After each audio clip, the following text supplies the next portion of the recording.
Hello everyone, SSC 13 point study channel आपका स्वागत करता है। मैं हूं सौरभ सेंजवाल। तो फ्रेंड्स, पिछले टॉपिक में मैंने आपको स्वर के बारे में पढ़ा दिया है। आशा करता हूं कि आपको समझ में आया होगा। अगर फ्रेंड्स आपने नहीं देखा तो आप इस वीडियो के डिस्क्रिप्शन में उस वीडियो का लिंक देख सकते हैं। तो फ्रेंड्स, आज का हमारा टॉपिक है व्यंजन। और इस टॉपिक को शुरू करने से पहले आपसे रिक्वेस्ट करता हूँ कि आप हमारे चैनल को लाइक कीजिए, शेयर कीजिए और सब्सक्राइब करने के बाद बेल आइकन को प्रेस कीजिए ताकि हमारी नोटिफिकेशन पहुँचे सबसे पहले आप तक। तो फ्रेंड्स, शुरू करते हैं।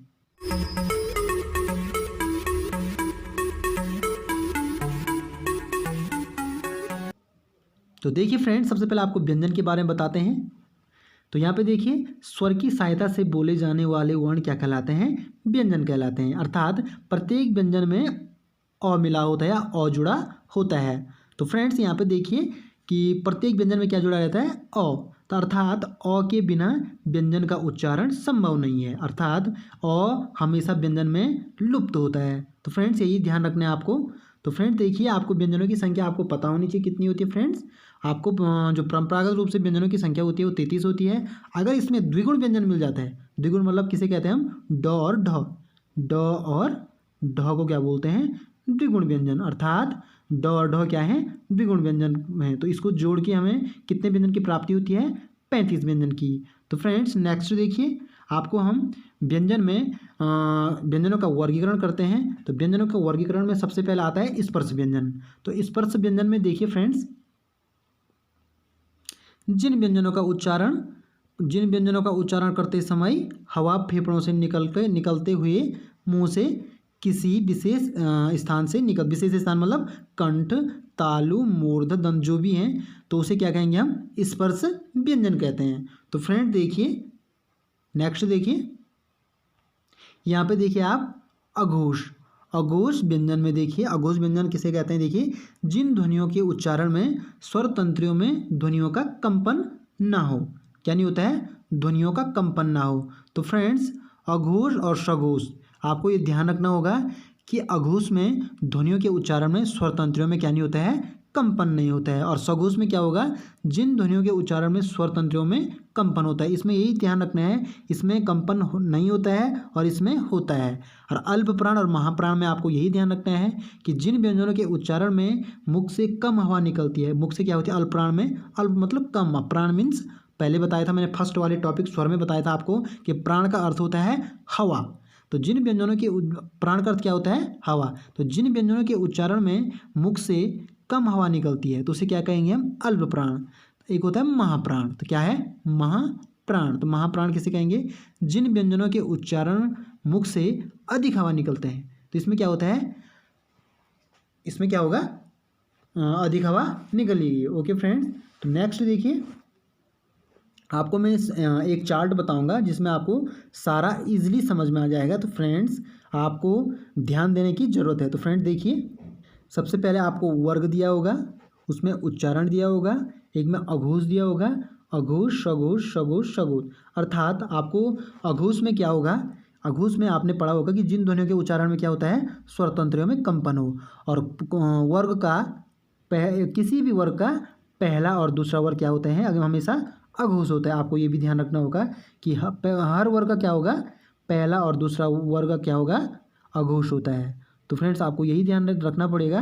तो नेक्स्ट देखिए फ्रेंड्स, आपको सघोष में देखिए, सघोष में क्या होता है कि यहाँ पे 3 जगह पे क्या आ रहा है? सघोष। तो इसमें क्या होता है? हर वर्ग का क्या होगा? तीसरा, चौथा और पांचवा क्या होता है? इसमें सघोष होता है। ओके फ्रेंड्स, अब प्राण के आधार पर देखिए, प्राणत्व के आधार पर देखिए आप। तो प्राणत्व के आधार पर आपको सबसे पहले अल्प प्राण देखिए, अल्प प्राण कहाँ कहाँ पे आ रहा है?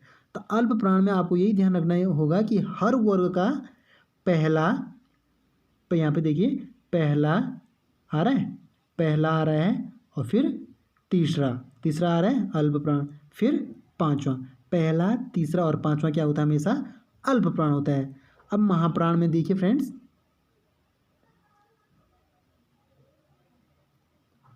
महाप्राण में देखिए फ्रेंड्स, क्या होता है? इसमें हर वर्ग का दूसरा और चौथा क्या होता है? महाप्राण होता है। दूसरा और चौथा क्या होता है? महाप्राण होता है। तो देखिए, आपको ध्यान देने की जरूरत है फ्रेंड्स। यहाँ पे देखिए, कंठ में देखिए आप, कंठ इसमें कितने वर्ग हैं? 5 वर्ग हैं। कौन कौन से? कंठ, तालव्य, मूर्धन्य, दंत्य और ओष्ठ। तो देखिए फ्रेंड्स, सबसे पहले आपको कंठ के बारे में बताते हैं। यहाँ पे देखिए कंठ, तो कंठ में कौन कौन सा आएंगे? का, खा, गा, घा, ग, जहाँ जो कंठ से जिसकी अनुभूति हो रही है कि हम कंठ से बोल रहे हैं। ओके फ्रेंड्स, तो नेक्स्ट देखिए तालु। तालव्य में क्या होता है? तालु में देखिए च, छ, तालु को टच कर रही है जीभ। ओके फ्रेंड्स, कर रही होगी आपकी भी। च, आप एक बार उच्चारण करेंगे तो उच्चारण के साथ साथ आपको पता चल जाएगा कि कौन कहाँ टच कर रहा है। च, छ, ज, झ और य। तो ये यहाँ पे देखिए झ तक क्या है? ये डो क्या है? ये ग और यो क्या हो गए? इसमें क्या होगा? नासिक्य होता है। क्या होता है? नासिक्य होता है। तो इसे हम क्या बोलेंगे? ग, य। ओके फ्रेंड्स, तालव्य हो गया। तालव्य किसे बोलेंगे? मुंह के भीतर की ऊपरी छत को क्या कहते हैं? हम तालु कहते हैं। ओके फ्रेंड्स, तो नेक्स्ट देखिए मूर्धा, यानी कि मूर्धन्य। तो मुंह के भीतर की ऊपरी छत को क्या कहेंगे हम? मूर्धन्य या मूर्धा। तो देखिए ट, ठ, ड, ढ, अण। तो आपकी जीभ आपके तालु को टच कर रही होगी, तो इसीलिए इसे क्या कहेंगे हम? मूर्धा। तो देखिए फ्रेंड्स, फर्स्ट वाला आपको अघोष में देखिए ट में क्या हो रहा है? अघोष में आपको बताया था मैंने कि इसमें स्वर तंत्रियों में कोई कंपन नहीं है। लेकिन जैसे ही आप ठ बोलते हैं तो यहाँ पे क्या हो जाता है? यहाँ पे देखिए ठ, यहाँ पे अल्प प्राण हो गया ट, इसमें कम हवा निकली। महाप्राण क्यों बोला मैंने इसमें? क्योंकि इसमें ठ में ह की अनुभूति हो रही है। ठ, इसमें ठ में भी क्या है? ह की अनुभूति हो रही है। ओके फ्रेंड्स, तो नेक्स्ट देखिए फ्रेंड्स दंत्य। दंत, दंत मीन्स दांत। त, थ, द, ध, न। त, थ, द, ध, न। तो आपने देखा होगा कि त में देखिए, तो आप में आपकी जीभ आपके दांत के मसूड़ों को टच कर रही होगी फ्रेंड। देखिए त, थ, द, आप उच्चारण करेंगे तो आपको आसानी से समझ में आ जाएगा। तो फ्रेंड देखिए त क्या है? इसमें अघोष है, लेकिन क्या है? अल्प प्राण। अल्प प्राण क्यों बोल रहे हैं? क्योंकि इसमें क्या हो रहा है? क्या हो रहा है? मुख से कम हवा निकल रही है। थ बोलेंगे तो थ में भले ही अघोष है, क्या है? अघोष है, लेकिन यह क्या होगा? महाप्राण, क्योंकि थ में आप देख रहे होंगे कि ह की अनुभूति भी हो रही होगी फ्रेंड। तो देखिए फ्रेंड नेक्स्ट द। द में आप सघोष। सघोष क्यों बोला मैंने इसे? सघोष का अर्थ समझ रहे होंगे फ्रेंड्स कि जिन ध्वनियों के उच्चारण में स्वर तंत्रियों में कंपन हो। तो इसमें द में स्वर तंत्रियों में कंपन हो रही है। ओके फ्रेंड्स, अल्प प्राण। अल्प प्राण मीन्स इसमें कम हवा निकल रही है। अगर यहाँ पर ध रहता तो इसमें महाप्राण हो जाता।